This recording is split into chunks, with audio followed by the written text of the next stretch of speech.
This week on Not Just Another Sex Podcast. Finding people that people trust and those people trust me. It's almost like what I do with the content house. So like with production, like other creators, other influencers come to us they trust me to curate their vision. And so having people like that come to me like sexually but not sexually, really coming to me intellectually and it doing something for them sexually. Yeah, that's a thing for me. I like that. Yeah. Hey, sugar. I feel like there are so many different things that I need to learn as an adult. I'm this nasty on a regular day, like on a Tuesday. I am your host, Samaya Burton, and don't worry, it's not just another sex podcast. Welcome back to Not Just Another Sex Podcast. My name is Samaya, and I am your host, and I am super excited for today's episode. It has been in queue for almost the entire year that I have had the show. So we're getting around to every topic, every conversation, every guest. So I have Mikki Bey with me today. That's it, right? Girl, hey, Bey. you did. Bey. You did. I don't know why I question it. Like, you know how to say Bey. You know how to say Bey. That's right. Mikki Bey from the Poly Couple Next Door. Yes. How are you doing? I'm great. How are you? I'm well. I'm so glad that you're with me today. We have curated an amazing episode Let's do around you, all the things that you do, and you know, all the DMs we have sent back and the voice notes we have sent back and forth. So a plethora. Yes. So we're going to try to get through all these things. And we are going to start off with a review. And I know y'all probably like, okay, you usually do your review, then introduce your guest. This review was actually something I think that was very relevant to today's conversation. So this one is from Nivea's Girl 1987. She says, "Hey Samaya, this is a very informative show. I did not have a full knowledge of polyamory. I am monogamous and single, but this show has showed me that it's all about communication and vibing with an open and honest person. This show definitely made me rethink relationships as a whole. Thank you so much. Love ya." Thank you so much, Nivea. You guys, first of all, I read every single review. For multiple reasons. One, because I want to know what y'all are thinking. And two, because like I'm a real person. So imposter syndrome is very real. And when you on here sharing all your business, all your mistakes and everything else, like just being able to read a review and know that the crazy topics or taboo topics and the things that people are talking crazy to me under those reels is working, you know, like it's going farther. So thank you so much for leaving a review. And even when you guys get personal and share parts of your own stories and the things that is making you rethink, like it does not go unnoticed. So if you have not, please make sure you rate and review the podcast wherever you listen to your show. And, you know, like reshare a reel or, you know, help us out. Reach one, teach one. Okay. So, today's episode is all about different variations of polyamory and such, but coming from the perspective of Mikki, we have an episode that's coming out with her and her partner, but this episode is just for you and I, right? And so the topics are going to range because she is not only a relationship coach, but polyamorous as well as asexual. So I thought that that would be a very unique spin on the conversation and why it's so important to have an option of having different ways to relate to your partner because we change. Yeah, you know, absolutely. So I hope that this episode can give you permission to walk in your truth, whatever that may look like, and at least accept that someone else's truth may just be different than yours, you know? So let's get into it. Let's go. All right. So we always start the show off with an adult tip of the day.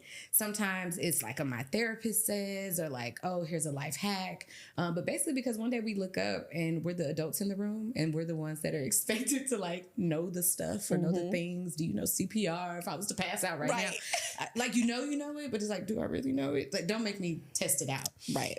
So today's adult tip of the day is you don't truly know a woman until you've created a safe space for her to thrive in. And I would dare to take that a little farther and to say you don't know anyone until you give them a safe place for them to thrive in.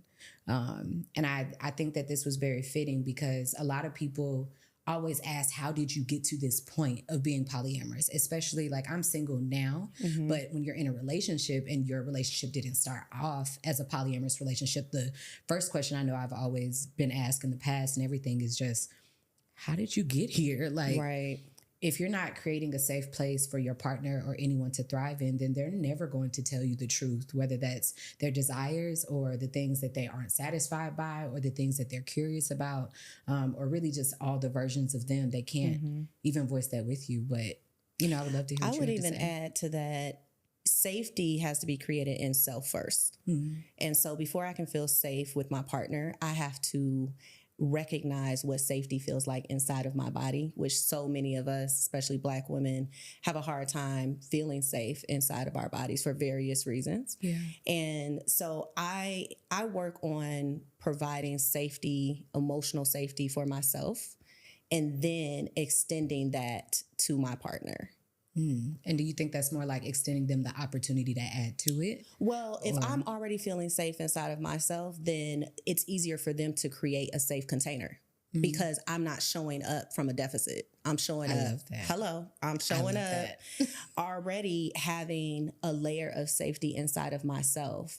And so then when I show up to my partner, I'm feeling safe. So they're not having to go that extra effort, right, to try to make me feel safe. Only I can really make myself feel safe. They can assist me in knowing that they are a safe place for me. But if I don't feel safe, I'm not going to feel safe no matter what they do. And that happens all the time in relationships where the person is doing everything they can to try to make a safe space. Yeah. But if you do not know what safety feels like on the inside of you, it's not going to matter. Absolutely. I love that.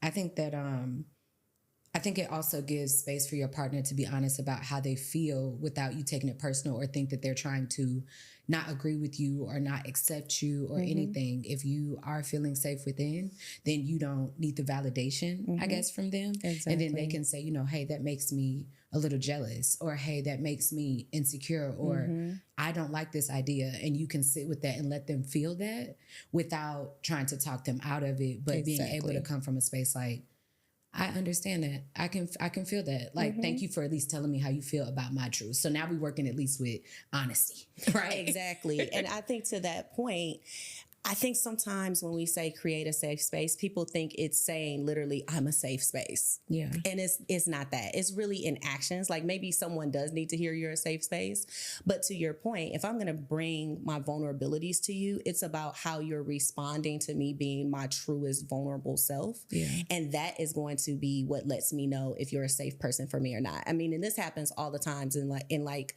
just friendships, right? Yeah. You know who you can talk to about your deepest, darkest versus somebody who gonna run off and tell all your business, right? So it's the same type of thing in relationships. If I try you out and I give you some info and you are not able to take it, then that's gonna put a guard up inside of me, like, oh, okay, well, he's not gonna be able or she's not gonna be able to handle my full self. Yeah. And that creates some division in that relationship. Yeah. I agree. All right, go ahead, therapize us a little bit. All right, so our next segment is Twitter Talk. Twitter Talk is a segment that we do to pretty much pay homage to really the culture, you know? Black Twitter was really everything. We called anything like on the internet from the socials Black Twitter. Okay. You know what I mean? Like anytime, whether it's award shows, it's all Black Twitter. Yep. And it's not even Twitter anymore. So it's like Black Twitter, the culture. We know what you're talking about. Yes, you know exactly what I'm talking about. That's what it's for. So this is where we talk about controversial things or just like more so this is my perspective on it, or it might get a little messy. You never know. You never know which way it goes. Okay. Oh, sorry, you guys. The last one came from someone's tweet, actually, and his name is Eda Yogi. Ed Andretti. He's a wellness coach. Want to make sure I shout him out. Okay. And then this one comes from Sign My Beauty _ I think that's her Twitter name, Talisha Wilson. But it says, I want Black women to get comfortable with telling people, you're not doing enough for me. And I want more than you are capable or willing to provide. More times than not, people come into our lives and leave with more than what they had, and we're left with nothing. That's dead. That's a boundary issue, though. It is. These are the facts. I think that there is some truth to this statement. And I think that the part that makes people like tense up a little bit is really how you word things. Because I don't think I would ever tell anyone, if I tell you you're not doing enough for me and I say it like this, I'm also saying you're not doing enough and I'm out. Exactly. Exactly. The way that you say something, I think, matters. And I also think that you can present things, and this is coming from a perspective of being a polyamorous lover or being a non-ethical, whatever, non-ethical relationship style or whatever it is. How I position what I need has nothing to do with what you're doing for me. what I need is what I need before you're in the Period. picture when I'm by myself. Yep. And when I choose to engage with you or have a partner, you check off certain boxes. You will never check off every box because no human period can check off every box. Not even a group of Right. people can check off. Only you can check off every box, right? So I think it's more so I would never put it in that perspective like you're not doing enough. No, I desire these things and I love that I get these things from you. And the other things that I need, I also want those fulfilled, and I'm figuring out how to fulfill those as well. Well, and she also said, I want more than you're capable of. So you already know what time it is. if I'm saying I know you're not capable, then no hard feelings, right? Because, I think it was Iyanla that said, I don't get to choose how someone loves me. I get to see how they love and decide if I'm going to interact with that. And I think that's a prime example of it. If someone is not, you're deeming them incapable, they're not capable of giving you what you want out of that relationship, then the onus is really on you, not on them. The onus is on the person who's saying, I'm not getting enough, with you making full acknowledgement that this person, no matter what you do or communicate, is not going to be able to do it for you. I think that, deciding, if you decide that this is not enough, stop asking them for it. That's right. Because otherwise now you're badgering them and they're not going to feel better about themselves. Whoever they are is who they are. So if you're not okay with it, decide, am I okay with knowing that you can't give me this or not? Exactly. If you say that you're okay with it, then I'm not saying it should never come up again, because what they can't give you sometimes can make you feel away. And when we talk about safe places, you should be able to be honest about that. Like, I wish I could. And let's take all the pressure off. Let's just say one of the things I used to love in a relationship where I had a husband and a boyfriend was that I'm a reader. I'm really a big nerd when it comes to that. Like, pick up a book. I'm not really a TV person, so give me the print. And my husband at the time did not like to read, you know? And so I had a partner that enjoyed reading. Something as simple as that. Like, he was not capable of giving me that because he doesn't like to read. He likes to listen. He liked listening to audiobooks or whatever. So being able to eliminate that continuous conversation also does better for the relationship. I only want you to show up for me in the ways that are authentic for you to show up for me. Yep. And then the ways that you can't, we need to decide, is this a deal breaker or not? And if it's not, you have to accept that that's who this person is. It's not being done to you. They're not doing something for you to hurt you. It's just not authentic to who they are. Yeah. You know? And that's not fair to ask them to be somebody they aren't. Yeah. I will say this last line. More times than not, people come into our lives and leave with more than what they had, and we're left with nothing. That's absolutely very real. But I would then also still say, where are your boundaries? Like, why did you let them empty you out? I'm a boundary queen. Right? I'm you. You know what I mean? Like, if somebody I believe in reciprocal energy.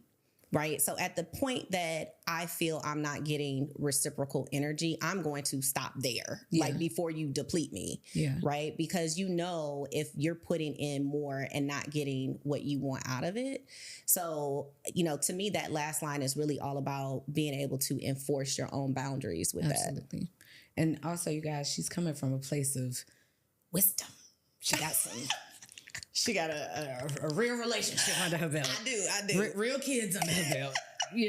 Real relationship coaching skills under her belt. So please, for the folks, introduce yourself to the show and let's get into it. Absolutely. I'm Mikki Bey. I'm a life and relationship coach. I specialize in emotional regulation.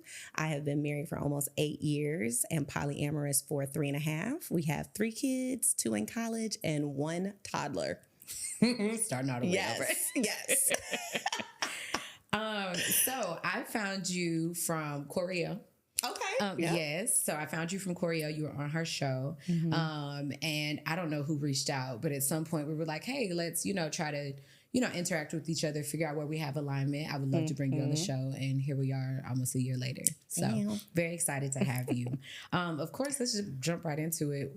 What did figuring out, and before we actually, can you define like what asexual means? Because I'm going to have let me give you some questions first that we could just answer them all at the same time. Does asexual mean that you don't fuck with orgasms at all?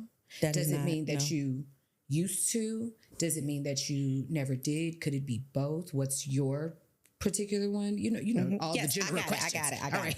So let me first say this. I am not an asexuality expert. I can only speak from my experience. Asexuality is a huge spectrum. Okay. And what I am is gray sexual and demisexual. Okay. So demi just means I need an emotional connection. Like casual sex is like, it ain't happening. Like, I'm not doing that. Okay.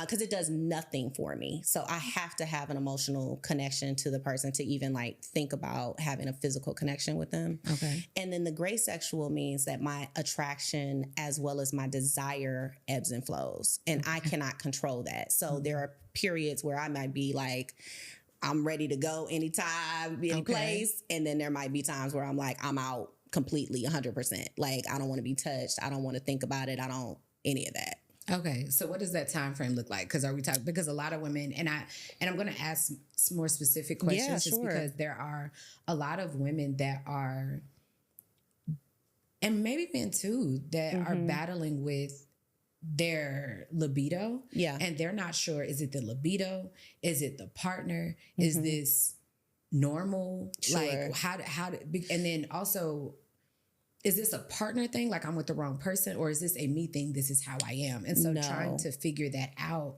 can be really confusing and scary, because in the midst of figuring out your own sexuality, when it's not the general or the norm, right, can sometimes put you in a place where you're violating your own body, because we have this thing where it's like, now when you get married, your husband should definitely be getting that pussy. Like, right. That's the thing. And that used to be a thing that I lived by, because I've just never been with somebody I didn't want to have sex with. But that might not be a thing that you chose. It just could be like, I'm doing it because I know that you deserve some pussy and I don't want to withhold it from you, but I don't really want to do it. So I'm kind of like gifting it to you, I guess. But in the midst of that, you're still having sex when your body did not want that. And so now you're giving yourself an unconsensual experience, and that can't necessarily be good. So I guess I want to understand, what did that look like? Because you do have a child. Yeah. So how did y'all conceive? Like, yeah, no.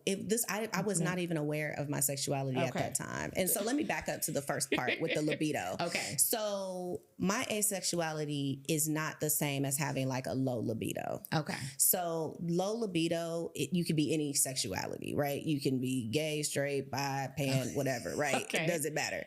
For me, now knowing what I know, that I am asexual, when I look back over my sexual history, it has been clear as day now that I know that I am asexual. And the reason is because sex is not something that comes to my mind.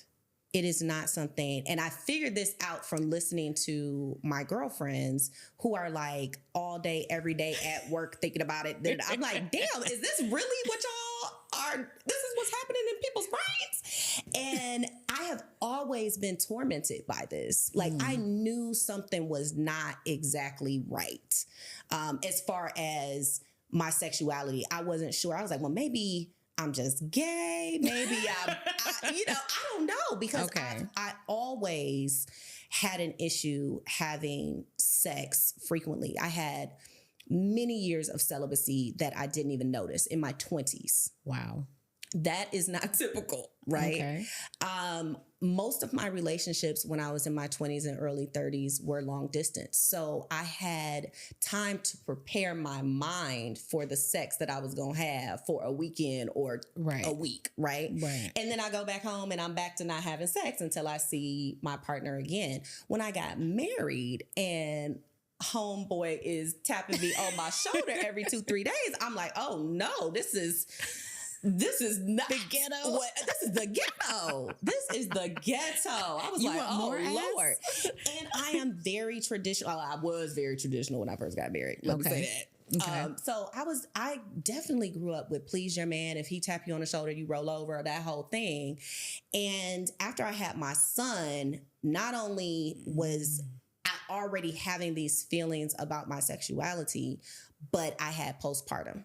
Really bad for a year and a half. So that first year after we had our son, it was rhapsody in the basement. Like, it was nothing going on. And my husband, I think, said we had sex maybe 5 times that year. I did not notice. So that's the difference between having low libido and being asexual. For me, it did not cross my mind. He had to actually physically like say, are you aware of how long it's been? Let me show you the calendar. Yeah, like I know when the last time was, and it's been a minute. Okay. So yeah. Okay, so question, how does that, and a lot of these questions are clarifying for someone that's listening and they're like, okay, I kind of identify with what she's saying. Yeah. Where do you notice when intimacy is not present though? Yeah. Okay. Absolutely. And I think now having the awareness that I have had a lot of sex I didn't want to have. Okay. Right. You know, to your point about being violated, but also wanting to please a partner, right? Wanting to give that because you love them and you want to please them in the ways that in a typical relationship would be present. And I got to a place inside of my marriage where I finally just was like, I can't, this is not sustainable. And polyamory for me was a lifeline because I was like, this is not a reason to give up my good ass man, my good ass marriage, and my beautiful ass family because I don't want to have sex. Like, and because I knew it actually didn't feel of value to you. No, and I just could not make myself. Like at a certain point, I was just like, I can't make myself do this. And luckily, I have a partner who is more concerned about me being satisfied in all realms, right? Like he doesn't want me to do something that I don't want to do. And I'm so grateful for that. It was actually his idea to say, let's just take sex off the table. Okay. Because he did not want me doing anything performative for him or out of obligation. Which is very beautiful because that you're removing the ego altogether. Because like just when you don't want to have sex, the first thing that we do is take it personal. Like, is it us or is it me? And I couldn't even imagine like how you would feel like your body could even be like, sis, why you ain't just doing? I want to please you. Absolutely. I want to have sex with you, but I forgot to want it. Right? The best way I can describe this is. Do you know that some people don't have internal monologues? What do you mean? Like they can't hear themselves thinking on the inside of themselves. Did you know that? There's some people like that. Okay, it's three voices right now in my head. Like so I'm like, imagine. So now you're just now finding out that there are people who do not have those voices in their head, and that seems absolutely crazy to you, right? Well, for me, that's how I am about sex. Like, I don't have that voice in my head that tells me you're horny, you need to like go hop on it, you need a dick appointment. Like, that don't happen for me. And I really thought like, this is just not for me in this lifetime. That's what I thought. I was just like, this is just not something like I'm okay with. I'm just not going to have a fulfilling sex life. And that's just my lot in life. I got a lot of other blessings and amazing life to be grateful for. And if this is just not going to be a part of it, then I'm okay with that. But, you know, I just turned 40 and I was like, I'm not okay with that. Like, I want to find what my sex is, and I want to find what is pleasurable to me. And I also want to find something I'm into. You know, and so I'm really in a year of exploration and figuring out what sex looks like for me that may not be the traditional, you know, penetrative, you know, or oral type of sex. I know there are a lot of different types. There's so many types. And that's the thing. Like you have to open your mind a little bit. Like for me, as a communicator, you could talk to me for about an hour and I'll be like, oh, okay, really smart people. Sapiosexual energy. Yes. Like intellect. I love a talker. Talk to me. Talk to me. Right. Talk to me. So yeah, there's a lot of different things that I think can be put in the category of sex for me. Absolutely. And we're going to get into some of that. So you guys make sure we're going to hold on to it. We're going to get to that a little later. I want to know more about, I have a couple more questions with this. So with getting into polyamory, what did that look like for you guys? Because a lot of, like you said, it was a lifeline. So there are different ways that people approach or get into polyamory or figure out that this is the route for them. Yeah. Yours was or at least the beginning of it is, okay, he desires sex, which there's nothing wrong with that. And I do not. This offers an option. for it, right? But what has that grown into? And I know that we're going to get into that we're going to have an episode where her partner comes as well. So we're going to get into that. But for the basis of the conversation, what is you all's structure, for lack of better words? Like for me as a polyamorous person, I'm more of a main partner poly person. So I will date or I can have multiple partners, but I only desire at this point to share like lifestyle, home, finances, bank account with one person. Right. And then there are my other partners. But I don't necessarily need everybody to live in the same house and all those. And everybody has their different setups. But what is you all set up? Okay. So right now we are parallel poly, but we have aspirations of being kitchen table poly. Both of us are very open and would love to have, metas come and be a part of the full community.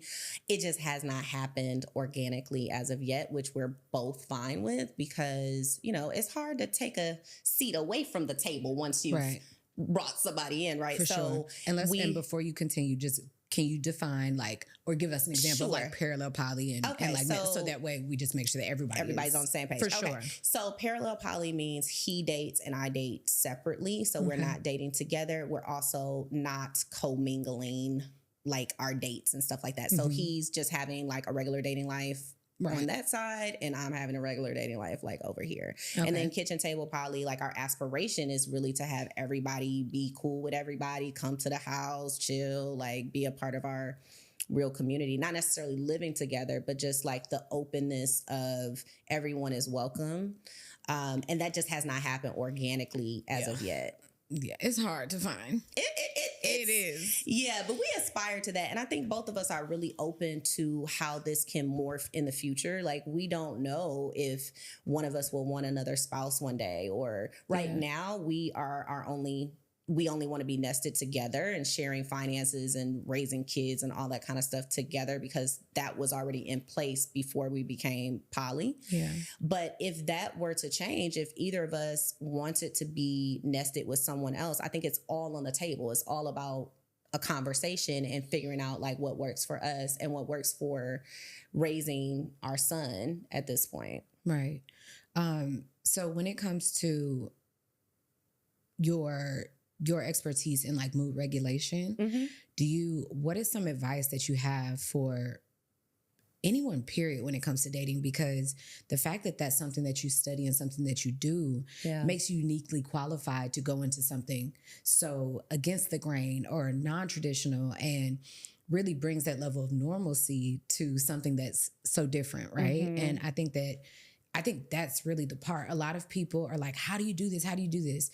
It's going to be so ridiculous and so difficult to attach to or make happen if you already weren't communicating well, if you already were full of shit, if you already were manipulative, if you already were talking to somebody crazy, if you already were going below the belt. Like, these are things that don't just come up because you're in a polyamorous relationship or someone else was introduced. These are things skills that you had not honed in before. You know what I'm saying? So if you could talk to even just like that part, or even just like the gratefulness that comes up, like, yo, I'm so glad that we already do this because you've already been into emotional regulation, which means you've picked a partner that was already receiving of your communication style, which plays a part in the longevity of forever, you know? Yeah, I will say this. Neither of us knew that going in because we got engaged on our first date and married 90 days later. So we basically were like real life 90 Day Fiance. And we didn't know none of this back then. And neither of us were coaches then. I was not into emotional regulation then. That came much, much later. And to be quite honest, I started studying emotional regulation because I needed it. Like, I was not regulated at all. I could fly off the handle in 2 seconds. And that was just something I started studying for myself because I realized I cannot ride this wave like this. Like, I'm gonna have to find a homeostasis for my internal environment. And I am very fortunate that he was actually the healthiest partner I've ever had off rip. Okay. So when it comes to communicating, we've always had great communication. We've always been able to talk really openly. And I think that is in part because of how we got together. Like, we lost so many people getting together how we did. Yeah. And we only had each other for a number of years. And so I think that really lent to us learning to rely on each other and communicate, even when it's hard. And so when I brought up polyamory to him, I was confident that he wasn't going to like fly off the handle. Right. But at that time, I was not aware of my sexuality. I just knew that I did not want to have sex. And I didn't know why. At that time, I was actually thinking I was a lesbian. That's what seriously. It just has to be, coochie has to be for me. It's gotta be it, right? Because I was just, and I told him, I was like, I think, this is what I said. I was like, I need a pass to go see if this is it, because something ain't right. Something is amiss. How right? did that go? I didn't even date a girl. The first person I dated, I fell head over heels in love with a man. Okay. And I was having sex with him, which was a whole... Girl, when I tell you that it's on this outline, because I was about to say, now, what happened? Yeah, it was a whole thing. But but initially my idea was I wanted to do it to open up to see if I was a lesbian. Right. And I did end up dating a girl much later, which is how I came to the determination of I'm asexual. She brought it up to me. Okay. Because she knew that this was something I was struggling with. I was really honest with her. I was like, look, as you should. I don't know what this is. I'm going to try. I like you, but I don't know what this can be. So if you really to rock, we can rock. And then I was like, yeah, this ain't it either. Okay. So then I was supremely like frustrated because I was like, okay, it's not this, it's not that. What the hell? Yeah. Right. And not that either are bad. It's just, I'm not having the experience that I think most people are having when they're having sex in general. Got you. Right. And so I was really hurt that I'm not having this experience. And she brought up to me, I think you might be asexual. And then we went down a rabbit hole on YouTube and I was like, oh my God. I can relate to this. This is like everything they say. I was like, oh my God, that's me. Yeah. And it was the biggest like breath of fresh air. Like I really felt like I met myself. You were able to put yourself in a category. We say we don't want to be categorized or labeled, it was helpful because I think as humans, we want to belong in general, right? Mm-hmm. And so this was so othering to me that I didn't fit anywhere, that I didn't feel like anybody was having this experience. So to be able to put a label and a name to it, it let me know you are not other. There are many people who are having this experience and you can connect with them, right? And so that was something that was really, really eye-opening for me and really validating for me that this was not something that I was just experiencing. I think I couldn't imagine, and of course we're going to bring it up on y'all episode, but, and I think that's the scary part about polyamory is that like when you're single before you get into a relationship at all, you have the flexibility of dating. But when you get into polyamory, you're not going to do it right the first time either. You have to go through this period of exploration as well. But the difference is that you already have a partner. So someone's feelings are bound to get hurt or like something is going to be difficult, like a difficult pill to swallow. Because could you imagine like, well, of course you could, it's your life. Yeah. But on the other end, it's like you telling me that you don't want to have sex. And I'm like, okay. And then you're like, okay, I think I'm poly. And then even because then you have people that'll use it as a like, well, you said you didn't want to have sex with me. I thought we were doing this so I could have more of that. Why do you need to go out and date people? And then you find somebody and then, wait, you want to have sex with him, but not with me. Like, so now it's like, all I can do is tell you what my body is doing. I don't know why. And it doesn't mean that this person does or has something that you don't have. This has nothing to do with you. And I still want to tell you the truth. I still want to tell you that I still don't want to not be married to you. It's still you for me. Yeah. But for some reason, my body sexually does not desire to have sex with you. And yes, I'm having a lot of sex over here, but even then, that probably didn't last. If you're asexual, it might have been, a hot minute, like you said, where it's like, okay, sometimes I want it and then I don't. But having the capacity to not take that so personal that you can just hear what someone else is saying and say, okay, that's their story. This has nothing to do with me. Like that takes a lot.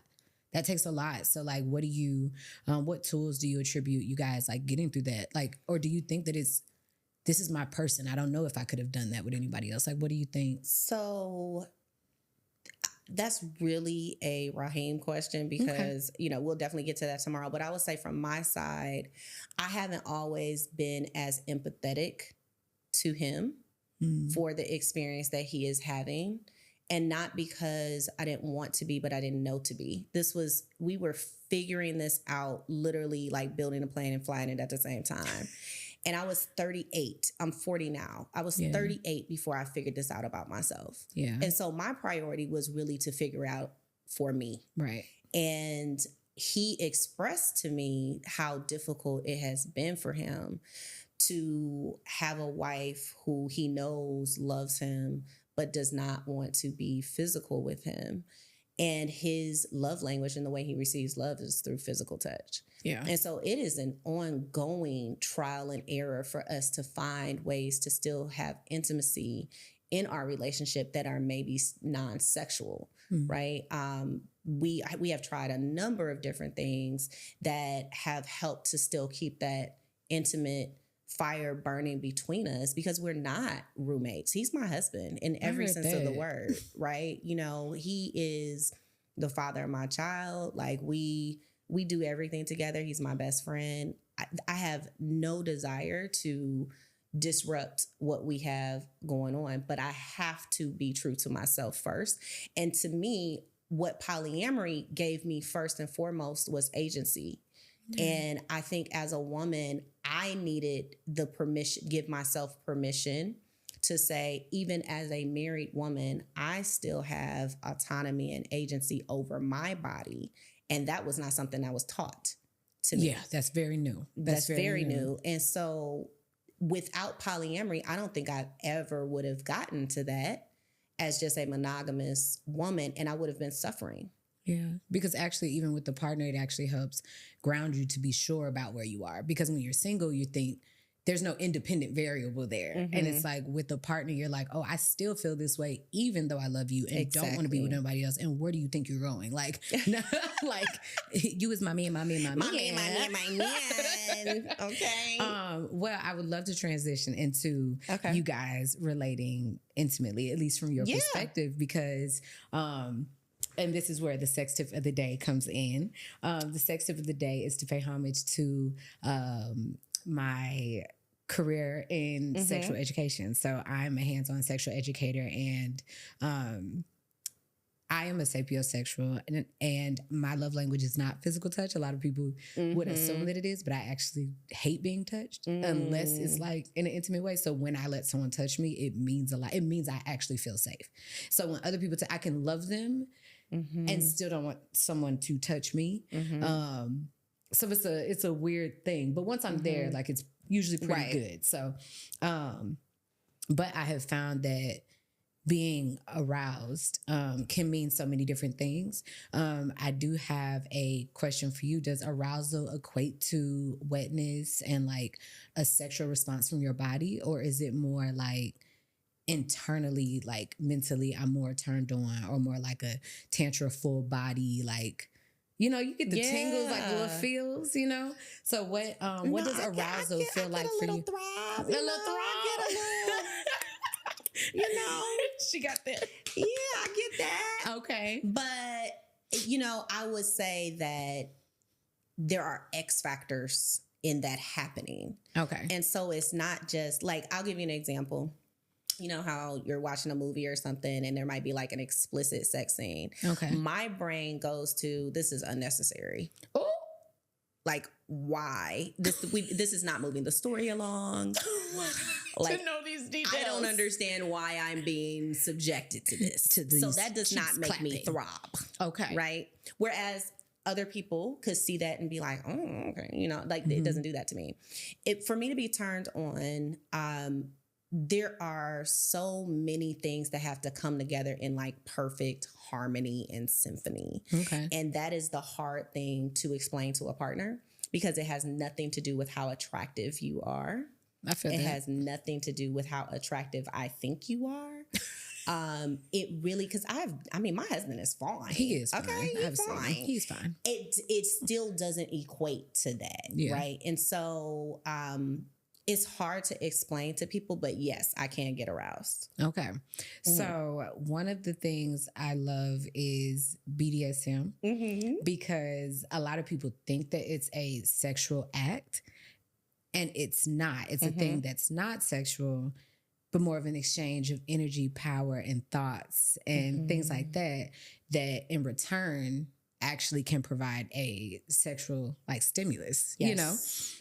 So I would love to talk about that and how and what other maybe unique avenues you have taken, or things that may not be sexual that do feel sexual. So we've talked about talking and things like that, but also what you guys have explored, or what you have explored, whether that be like tantric practices, orgasmic breathing, BDSM. I would love to know like what those avenues look like for you. Yeah. So one of the things that Raheem and I do that is very sensual and beautiful, we like to do co-regulation together. And so that it's very similar like tantric breathing, where we might put some music on, dim the lights. I'm putting my legs like on top of his. He's sitting towards me, hand on his heart, his hand on my heart, and we breathe together. And it has been like, we've had sessions with that where we both just end up like in complete tears, like just not even speaking, like just our energy flowing with each other. And it's a really, really beautiful experience. And that's one of the things that I coach couples on as well, like how you can build that intimacy that may turn sexual, but it's really about connection, right? When you have that connection point. So that's one thing that we've implemented in our relationship that works amazingly for us. And then he's recently gotten into rope play, which I love. I love rope play. Listen, turn me up. Look at it's so crazy because the first time I saw rope, I'm one of those people that's like, I'll try anything 3 times. Right. Like, not 3 times. Gotta make sure. And I will, and the things that I don't understand, I'm more inclined to try because I want to know what is it that is popular for some reason. Like, it's like crack. I know that it has to be good because people, you're either a crackhead or you're not. You know? Right. So it's one of those things. So when I saw it, it was more like a trance. It felt like a meditation. And it was like, oh, it's doing a thing. Like, this is a very meditative, I don't know if that's a word. Meditative experience. And it like almost like calms you. And so I have anxiety. So with that level of anxiety, and I do things that add to it all the time. Like you saw how long it took us to get there. So my life always has a lot of things. So like incorporating things in the bedroom or just in life that can end up turning sensual, but also help like those, like my little quirks is really nice. But it was watching them tie it, and then also the perfectness of the like the designs. Like I love things being balanced and like the consistency. So it's like, I don't know. It's an art form. For sure. I mean, it's an art form. It's beautiful. The rope that Raheem has is really soft and feels good on your skin. And it's, for me, I mean, I have, just like you know, we're entrepreneurs. We do it all, right? And it's an opportunity for me to just let go and to not be in charge, to not know what's happening, to just really trust the process, to trust him to do that. And that has been really fulfilling for me. And I would consider that to be like awesome sex. Great power exchange. Yeah, absolutely. And then I had my first dom. Big purr. And I was like, oh, this is my shit. I cannot live without this. Like, this is amazing. So how did you find this dom? We need the details. Okay, by accident. So I was like, you know what? I usually get on like Bumble or like something mainstream. And I was just like, you know, let me see what the Tinder streets are doing, right? So I hopped on Tinder for one day. What is with everybody with a Tinder story? It's like, oh, I got on, I met them the first day. I have really good like app karma. You know what? The universe owes you. So the universe owes you. The universe definitely owes me. But I do have good app karma. I met my first partner. He was the first one. That I saw on the app. Raheem, my husband, first person I saw on the app. My dom, you 2 for 2. First person. 3 for 3. 3 for 3. Okay, I told you The universe owes you. That's fine. Yes, you deserve. It's clear. I'm like on one and done. Okay, so he hit me up. He sent me a message and just like real regular message. Didn't say anything about being a dom. I went and met him like the next day, just like a daytime, whatever. And he told me, you know, he's poly, he's married, he's been into BDSM for like 15 years. And I was like, say more. What?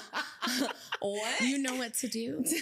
So you know what this is. Okay. So he was telling me, you know, he's had, I think about 6 subs or something like that. And he was kind of like walking me through it. And I pretty much asked him on the spot, like, so what's up? Yeah. Like I need this in my life. Like. Yeah. Okay. And so it was really, that was the beginning of our relationship. Just really, and like the whole contract, everything. Like he walked me through. He was an excellent dom. And I really enjoyed. We got to bring you back for another one to talk about just that, on the Patreon episode. Yes. Because that one is just all sex. So okay. Yeah. We'll have to do that because it was so... I mean, like, it really is something that I feel like I don't want to live without in my life. I understand that. So the amount of mental freedom it provided me and like really taught me to trust, which I did not realize I had an issue with previously.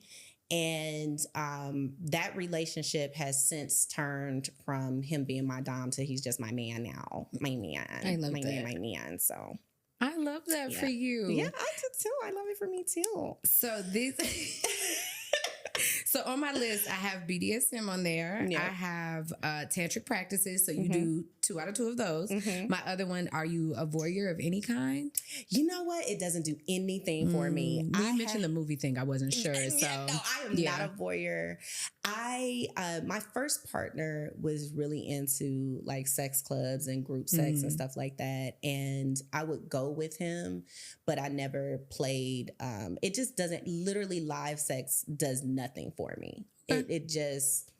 It ain't. It's just on my list, girl. It's on my list of things. It don't do nothing for me. And I say that because there's so many different ways that even if you are sexual with your partner, like physically or vaginally or whatever, it's almost like having one of your senses taken away, you know? And so the other senses get stronger. And so these are practices that, you know, just even challenging yourself. Like on our Patreon, we have a no orgasm challenge.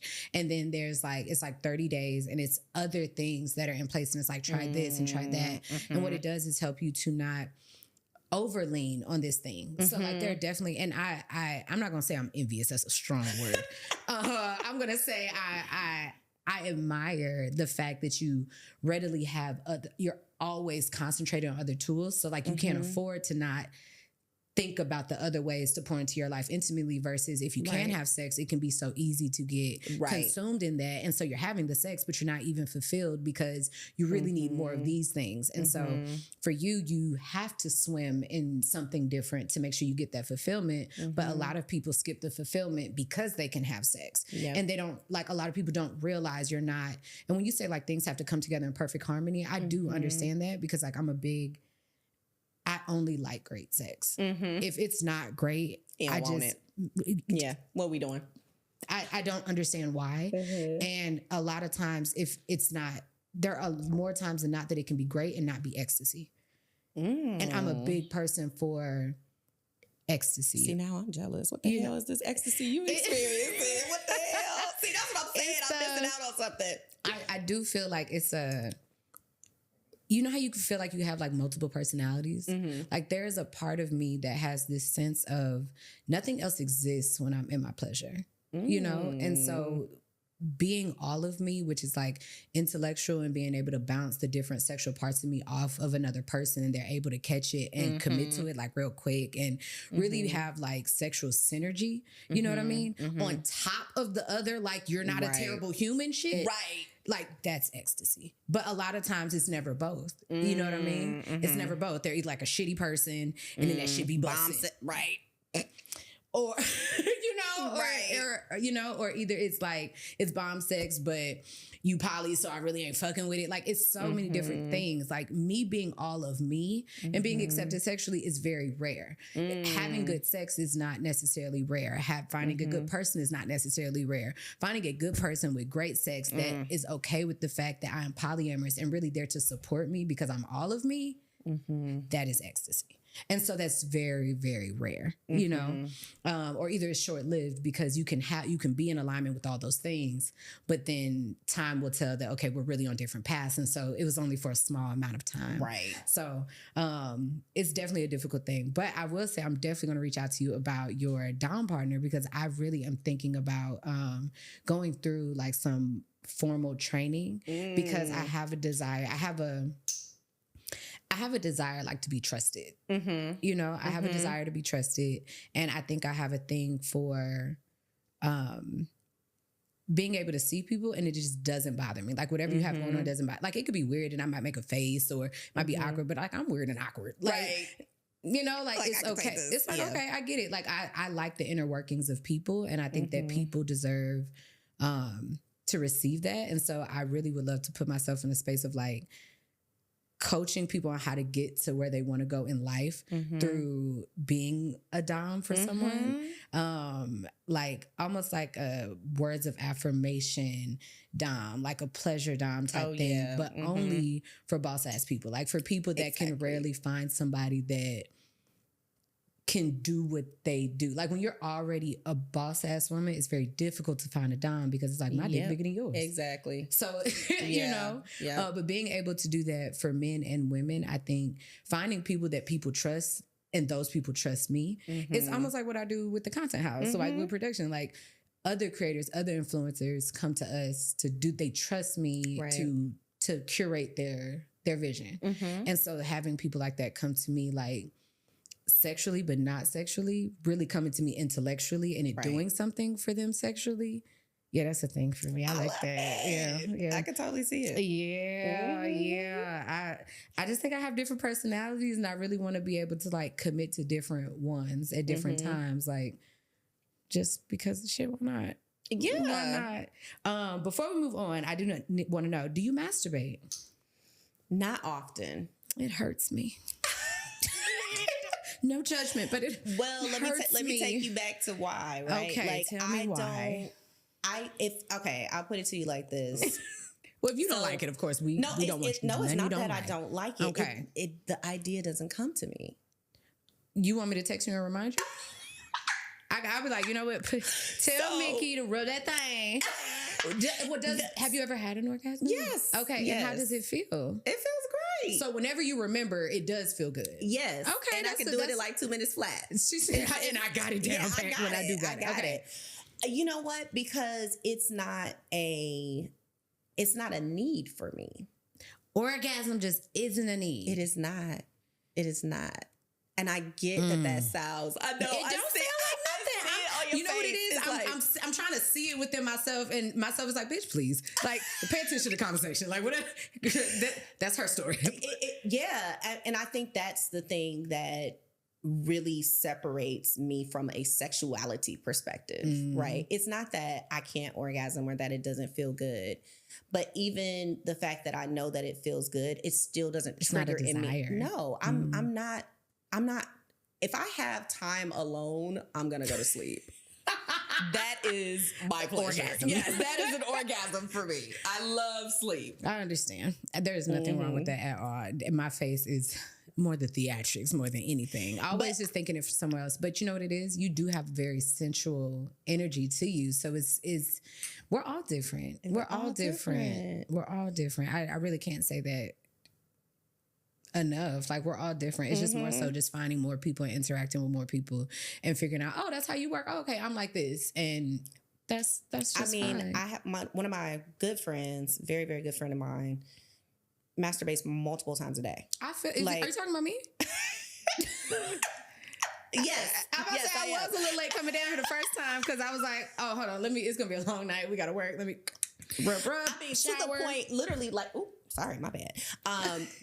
probably like a week ago, we were talking and she was talking about the rose, right? And I was like, oh, I have a rose, but I was like, it don't work. She was like, what you mean it don't work? What that mean? And I said, it didn't do nothing for me. She was like, you're not doing it right. Something is not connected. And I was just like, girl, this thing got dust on it. Like, it just, it just doesn't come to my mind to do. I guess I wonder if after like a tantric session or like one of you guys' regulating sessions is not necessarily having sex afterwards like a thing, or how would it feel to like be at a heightened sense and then go into masturbation, like a mutual masturbation type. We've done that. Yes. And just wondering like, okay, is this a good time to throw it in there? Because at the end of the day, there are a lot of health benefits to catching that. There are. The anxiety goes down, it feels great. Helps you go to sleep. Yeah. Mm-hmm. All that.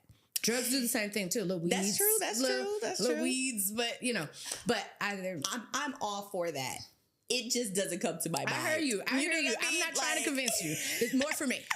I'll do them for, I commit to making sure that you have it daily for me. Yes, perfect. I will add more to my masturbation schedule for you. I got you. It's got like you a covered. prayer request. I got you. I'm gonna thank you. Thank you. I did mine and I did Mikki's. Yes, I got you. Thank you. So you guys, make sure that you tap into Patreon because we have almost 300 classes, workshops, videos, conversations, and then we're also gonna have another conversation. We're gonna have you come back.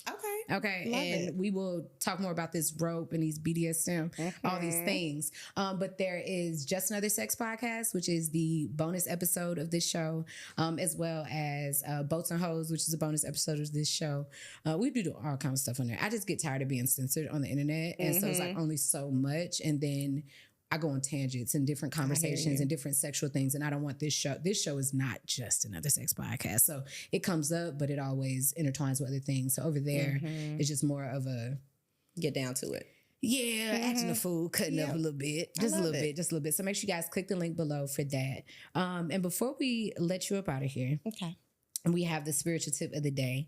And the spiritual tip of the day is similar to the adult tip of the day, where it's like we just want to put spirituality, which is such a huge concept, which embodies religion and ancestors and all these different things, crystals and, meditating and all this stuff. And, kind of just lifting that ignorant veil that we sometimes have, because a lot of people judge a lot of spirituality, and I think it's because we really don't understand what it is. And I think that once you get to a certain place and you start diving into your spirituality, you start talking different and you start saying things like higher self and stuff like that, and people are like, why are you talking like that, or why are you saying it like that? But it's like, damn, once you get there, you're like, I see why this word is needed.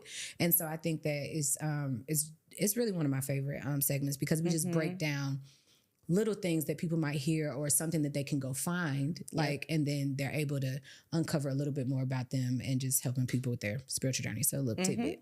So today is an astrology tip. It's talking about the third house. So, you guys can pull your birth chart from cafeastrology.com or Time Passages, putting in your birthday, time, place at your birth.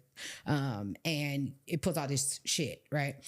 So today we're talking about the houses. So the houses refer to different parts of your life, different categories and whatnot. So the third house is communication. So the third house is commonly referred to as the house of communication. In this house, much of the communication is going on between the individual and those he or she holds close. So like brothers, sisters, neighbors. While communication here can be both written and verbal, it also has a conscious quality to it.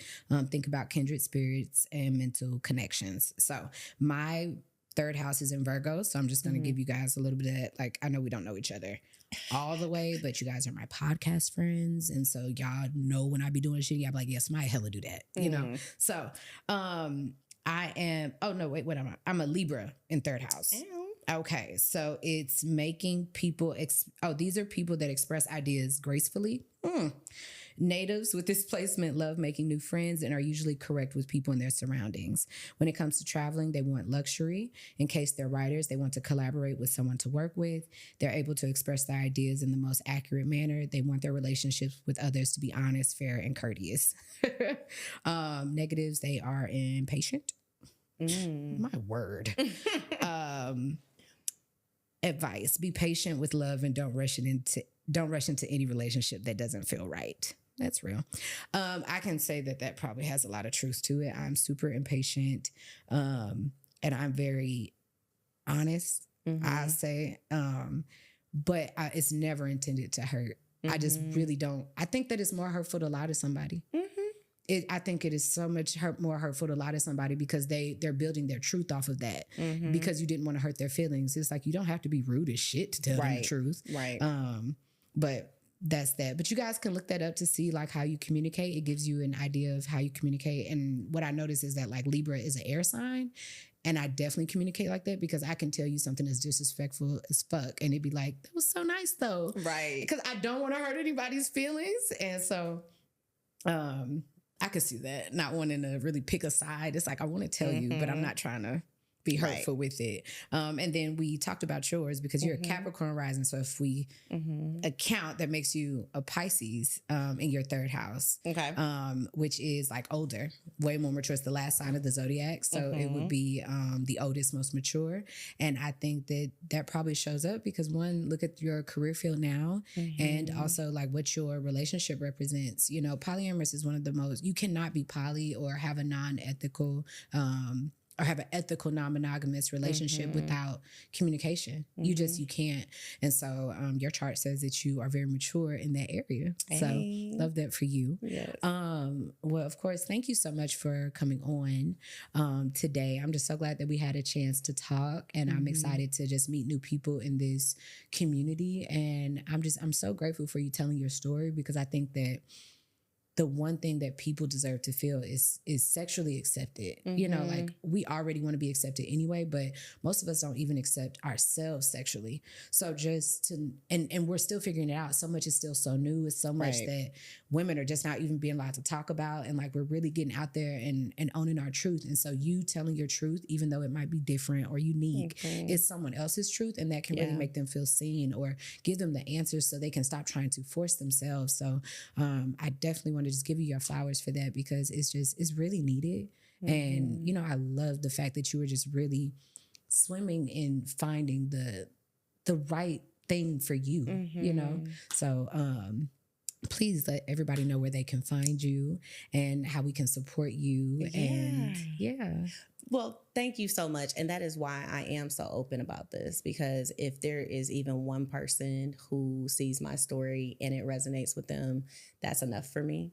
So I appreciate the opportunity to share my story and to hopefully inspire people to go on their own journey to find what sex is for them and what their sexuality is, because it may not be what you're thinking.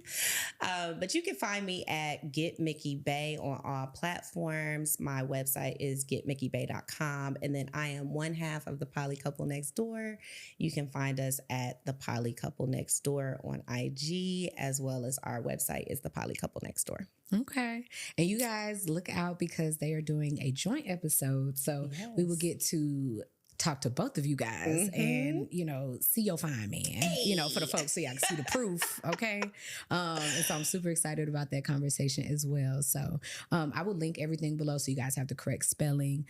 Please make sure that you rate and review the show. Please make sure that you subscribe to Patreon. You can even just do a donation tier.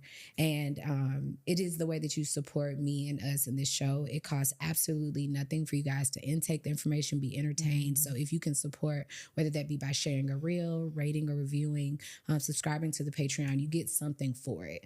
We have so much bonus content that's coming out. The sex position of the day. We have new guests for Just Another Sex Podcast, the bonus show, Boats and Hoes, and just we're really updating all of the content that has been there, all of the master classes and everything. So I'm really excited. And thank you guys so much for tuning in. And please make sure that you catch us next week. Bye.